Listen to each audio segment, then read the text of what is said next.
For years, buyers walked into spaces exactly like this and happily wrote a check.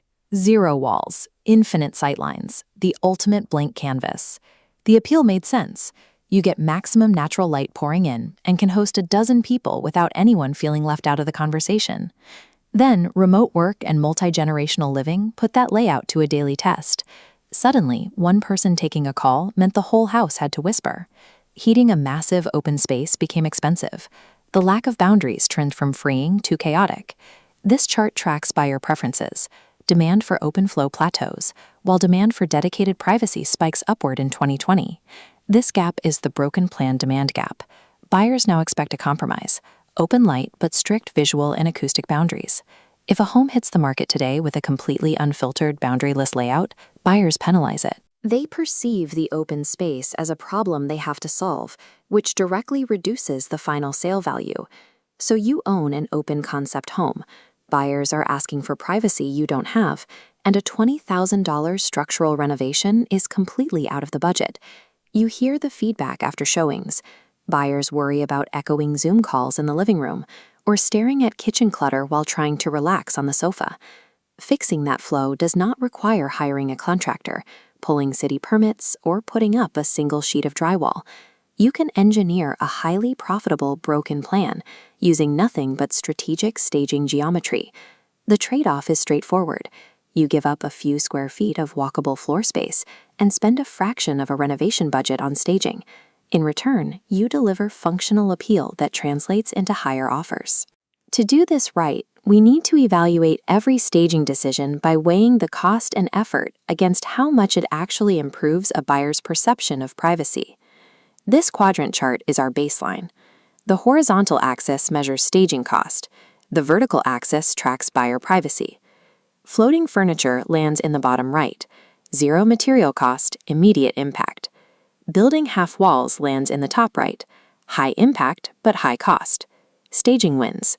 Floating furniture means using your pieces as architecture. You pull the sofa and media console away from the perimeter walls and anchor them in the center of the room to build a hard visual boundary. There is an operational catch. You have to sacrifice a little open space, and your cable management must be flawless. If buyers see the messy backs of your electronics, the boundary turns into visual clutter. Execute it correctly, and a zero-cost shift breaks one confusing room into a cozy living zone and a dedicated walkway. Visual boundaries solve half the problem. The other half is invisible, the dreaded open layout echo chamber. To fix the acoustic chaos without building new walls, you need to layer specific textures into the open space. Sound waves bounce aggressively off hardwood floors and large bare windows.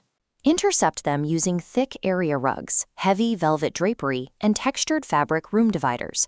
Open-backed bookshelves are another excellent tool here.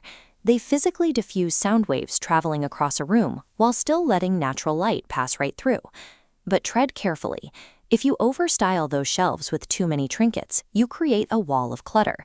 That destroys the bright, airy feeling buyers are still looking for. A focused investment in the right textiles absorbs the echo.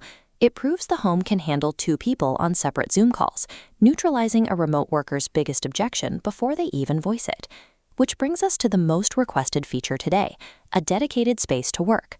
If your floor plan lacks a dedicated office, you have to build an illusion. Take an awkward hallway alcove and turn it into a workstation with a desk, plant, and privacy screen. Pairing a minimal desk with a slatted divider signals a distinct zone. It creates the psychological impression that the buyer is stepping into a separate room. The rules for this are strict. The setup has to imply clear boundaries, but it absolutely cannot block major walkways or disrupt the home's traffic flow. And location matters. Shoving a tiny desk into a high-traffic area, like the corner of the kitchen, backfires. It just reminds the buyer that the house lacks a real office. Tucked into the right nook, this staging proves to a buyer that they can easily step away from work. It lifts the psychological burden of living in an open plan. Individual tactics are only part of the equation. To maximize your return, you have to tailor your staging directly to your most likely buyer demographic. This split-screen checklist maps common buyer complaints directly to staging solutions. On the left are friction points. On the right, the exact staging tactic. If targeting remote workers, trace this line. They need clear sight lines but hate noise, pointing directly to acoustic baffling. But none of these strategies will work unless you do the hard prep first.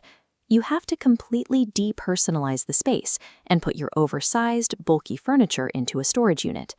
By creating semi-open, implied boundaries, you stop buyers from getting stuck on the architecture. Instead, you let them easily visualize their daily routines. There is one crucial warning to keep in mind.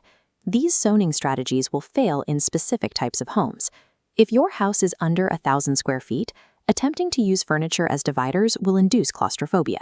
In microspaces, you must prioritize sheer flow above all else. For everyone else, the trade-off remains clear. A minor, affordable effort in staging up front prevents a painful price reduction later. Balance the layout, and you get a space that actually works. A subtly screened-off work nook transitions smoothly into a cozy, acoustically buffered living area. Buyers today calculate value through functional comfort rather than raw square footage. When you define the space, you determine the price.